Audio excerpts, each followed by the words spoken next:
What's the difference between AI and your best friend?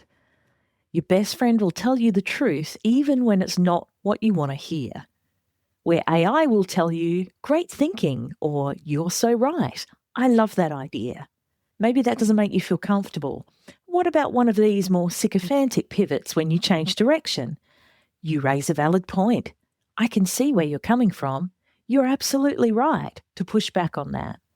Or do you prefer a more enthusiastic cheer squad who'd respond to your ideas with the classic, great question, fascinating, or that's really insightful?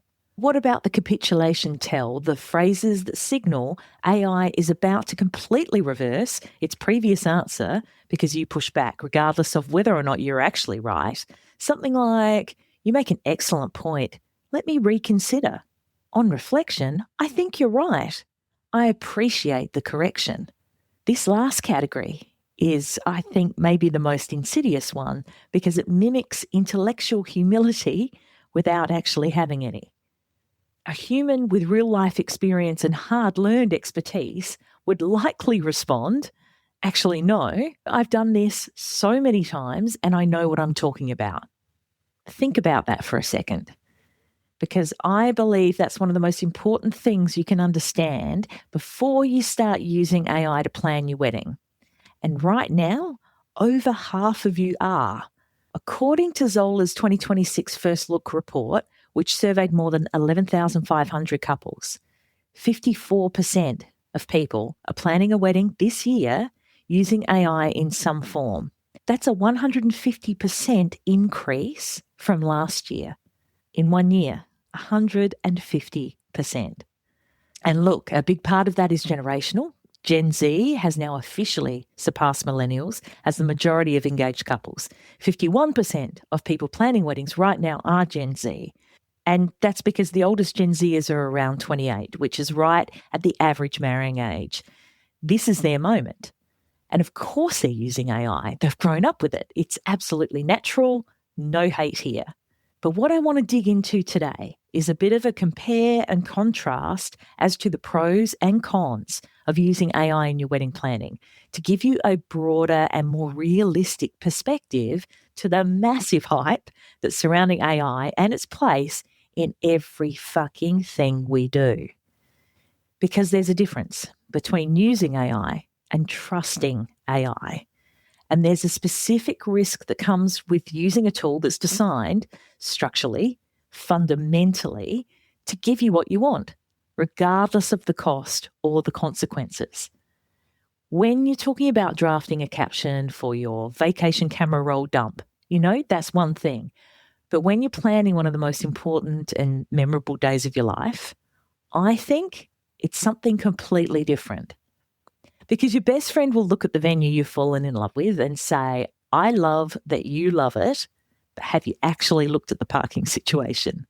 Because 80% of your guests are driving in and there is no parking. Whereas AI will say, great choice. Here are some tips for making the most of your venue.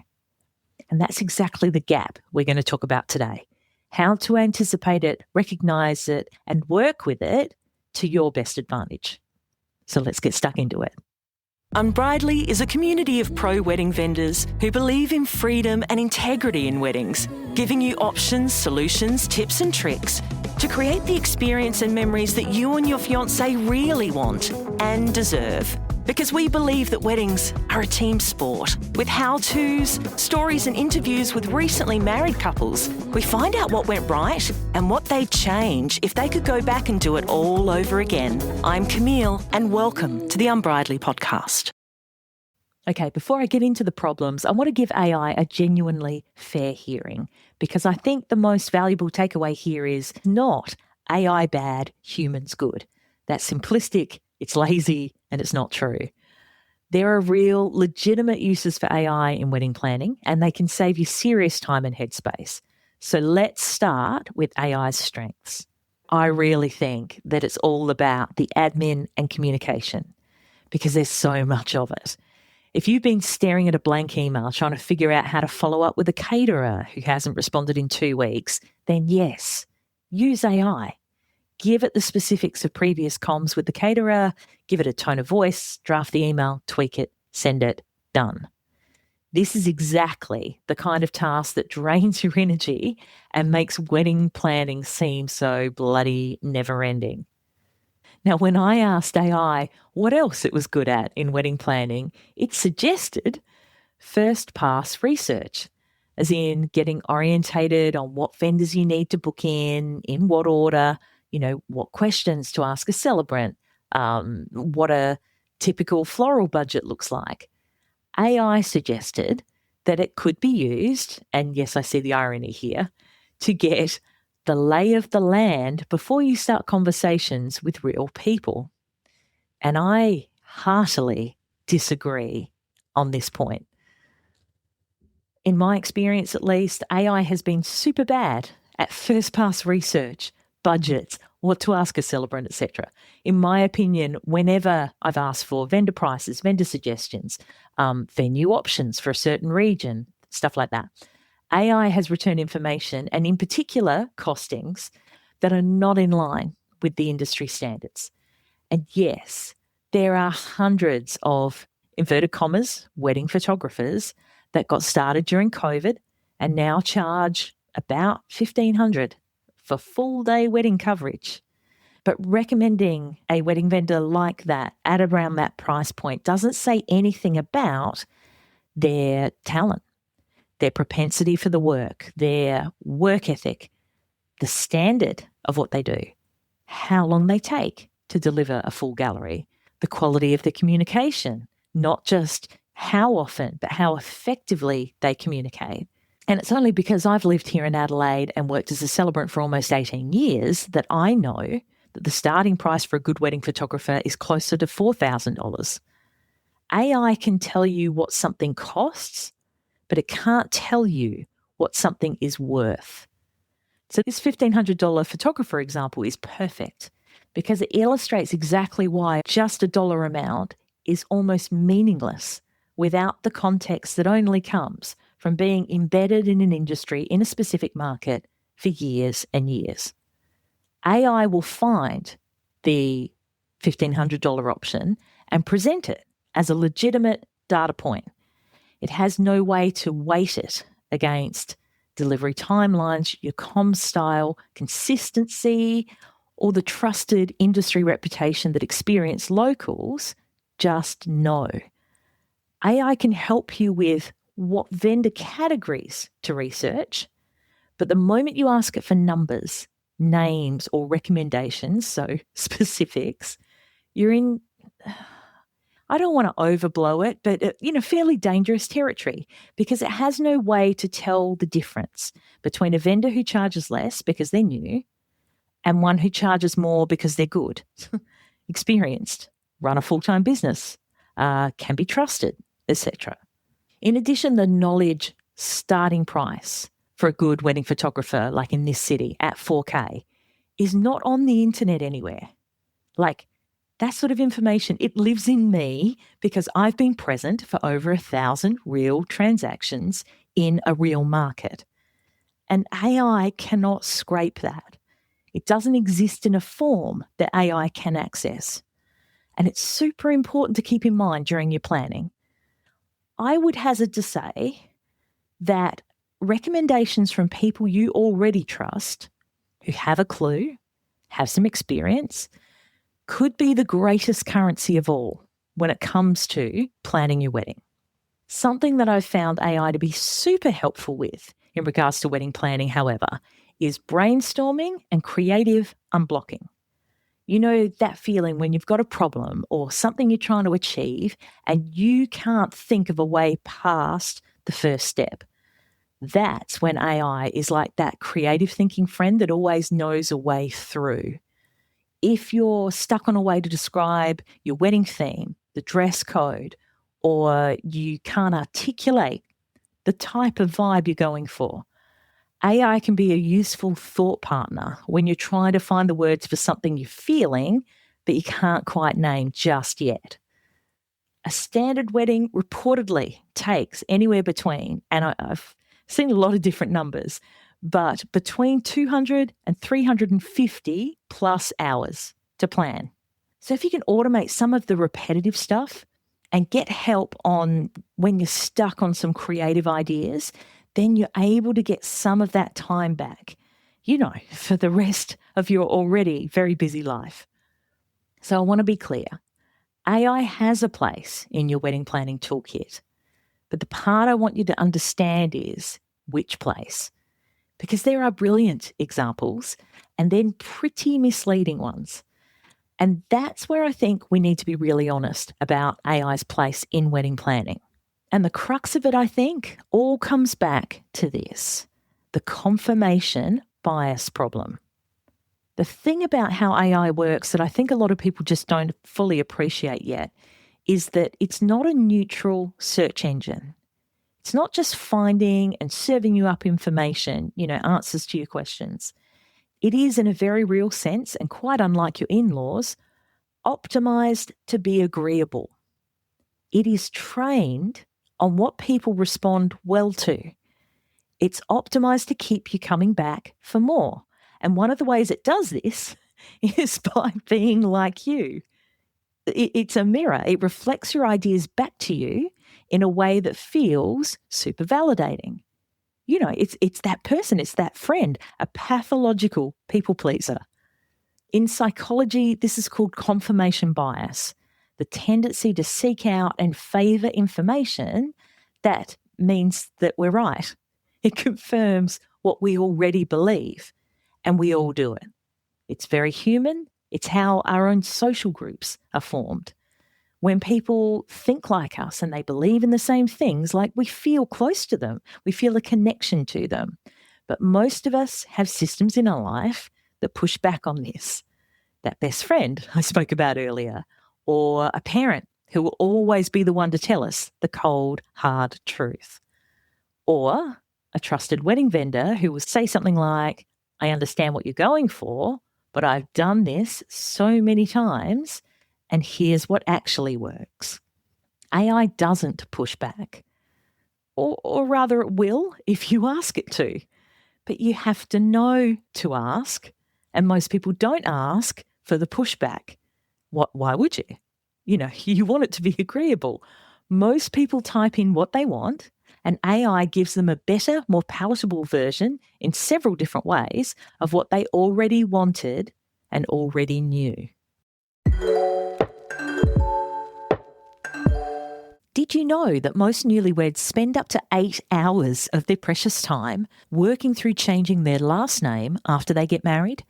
This is where easy name change comes in. Their kits provide you with a sort of shopping list of businesses, companies and government departments where you simply pick which ones you need to notify. They then send you detailed instructions on how to go about the name change process because every business is different, and this saves you hours of calling around, waiting on hold, sending emails, waiting for a response, and then remembering to follow up when you don't hear back from them. Easy name change kits also provide ready-to-send forms, letters and emails, so you just attach your marriage certificate to them and you're done. Starting at $39, the value and time you get back is a no-brainer. For more help on changing your name after you get married, there is an excellent blog post on the Unbridely website, and I'll put a link in the show notes for you. Plus, Unbridely podcast listeners get a $6 discount on their name change kits by using the code Unbridely6. That's UNBRIDELY 6, the number 6, and this is valid until the end of 2025. Get your easy name change kit so you can move on to the fun parts of being grown-ups together, like holidays, getting a dog, building a house, herb gardens. So here's a real-world example of what this looks like in weddings. So imagine a couple falls in love with a specific aesthetic. Let's say it's like a lush, overgrown, garden-like reception with dramatic floral installations and they're hanging from the ceiling, right? Can you see it? It's gorgeous. They've saved approximately 47 pictures from Pinterest and they prompt AI to help them plan it. AI generates a beautiful detailed breakdown, ways of describing the theme, colour palettes, vendor brief language, a vision board description. It's perfect. It's bloody perfect. They take it to a florist for a quote. The florist says those hanging installations, they require a minimum ceiling height of 4 metres, and your venue ceiling is 3 metres high. And also those specific varieties that you're wanting of flowers, they're not available in Australia in your wedding month. So you'd need to be importing those from overseas. I don't know if we can get them. We can try to get them, but achieving this look would cost roughly 3 times your floral budget. Now, AI didn't know any of that. AI wasn't going to volunteer any of that because its job in that moment was to give you the best possible version of what you were looking for, right? What you asked for. It was not going to tell the couple, this isn't going to work. P.S., your best friend who'd been to your venue would have said something, although she might not have known about the seasonal varieties of your florals. I know that she would have at least been that voice of reason. And this is why the generational perspective really matters too. Gen Z, it's a generalization, but they're confident, they're capable, they're digitally fluent planners. But more likely than not, they are also planning their very first wedding.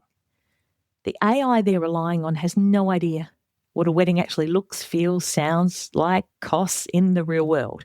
It's working from data, from text, from patterns, from what people have written about weddings online. Experience, human experience, isn't in AI. It's not on the internet. It's within people. And that gap between what AI can generate and what an experienced professional actually knows is the missing piece. So let me be specific about these things that AI genuinely cannot access, no matter how good your prompt is. And I've seen so many, especially on socials lately, like, this is the magic prompt that you need to X, Y, and Z. There's only so much you can do. It doesn't know your fiance or your people. It doesn't know that your love of soft cheeses has developed to the point that some of your holiday destinations with your fiance were selected purely for the tasting experience they offered you. That insight about you will never be shared in AI-generated vows. AI doesn't know that your grandmother hasn't travelled since her hip replacement and she needs to be near the exit for both the ceremony and the reception. It doesn't know that your fiance's dad and stepdad have not been in the same room in over 5 years. And the seating chart is a live grenade waiting to go off. That will not show on an AI-generated seating plan. It doesn't know that half your crew will be on the dance floor at 9 and the other half will have quietly snuck out by 8:30. And so that AI-generated song list won't work for you either. These things matter enormously for how a day should be designed, and AI has no access to them. It doesn't know your venue. AI-generated mood boards are full of installations that can't be built on planet Earth, given our gravitational pull and the laws of physics. They're, as I said, flowers that don't grow in your region, setups that need a structural engineer. The images are stunning. The execution is literally impossible. Now, a vendor who has worked at your venue or venues like it would know almost instantly and could suggest maybe 3 other ways to achieve something similar on Earth. And AI doesn't know your local market, which vendors are available. And that brings me to thinking, when you are in the orbit of many other wedding vendors, like I am here in South Australia, you know who's pregnant or who's trying to get pregnant, and you know who's going to be available and who's probably going to take some time off to be with their baby. AI doesn't know what's in season, what's reasonable to expect at a particular price point in your city, what a contract clause means in your country. Can give vague overviews. It doesn't know a specific venue's reputation among people who've worked there. This is all local, lived, experienced knowledge, and no AI has that. Which brings me to how I think I can best describe the pros and cons, the benefits and shortcomings of using AI to plan your wedding. So I want to share a way of thinking that I think applies to not just AI, but to pretty much every major decision you make in your wedding planning. So imagine you're having a destination wedding. You've chosen a venue on the Amalfi Coast or Bali or Byron Bay, doesn't matter. You've never been there. You don't know the best local vendors. You don't know the roads.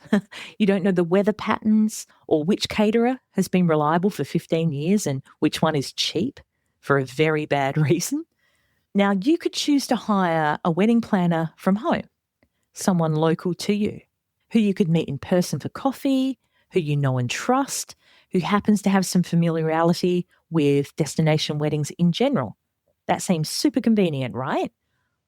Or you could hire a planner who actually lives and works in that destination, who has relationships with the venue, contacts with every vendor in a 30K radius, who has done your specific type of wedding in this specific place this season more times than they can count. Why would you choose the second option? Well, you don't pick them because they're more expensive. No one wants to spend more money. It's not because they're fancier, flashier. It's because local knowledge and lived experience trump everything else every time. That planner, the destination wedding planner, will tell you things you didn't even know to ask. They'll flag the things that look great on paper but don't work in real life. If they're great, they're going to gently push back on the ideas that might not pan out the way you hope they will, not to be difficult, but because they know, they've seen it. They've been the person standing in that courtyard at 4:00 when the light changes, and they understand exactly why the photographer recommends a different spot. And this is what AI cannot be for you. AI can be, and my God, use it as much as you can, for your admin assistant, your email drafter, your brainstorming partner at midnight when everyone else is asleep. Absolutely. Use it for all of that.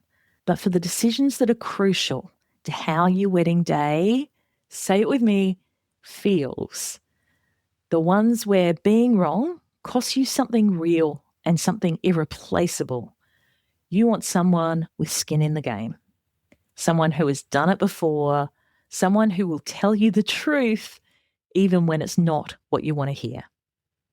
Someone a bit more like your best friend and a bit less like a people-pleasing algorithm. So until next time, celebrate your people. That about wraps it up for this episode of the Unbridely podcast. For the links and resources we mentioned, please head to the show notes. And if you love the show, please review and subscribe on the podcast platform you're on now so you don't miss out on a single episode. Thanks so much for listening. And remember, weddings are a team sport. Catch you soon.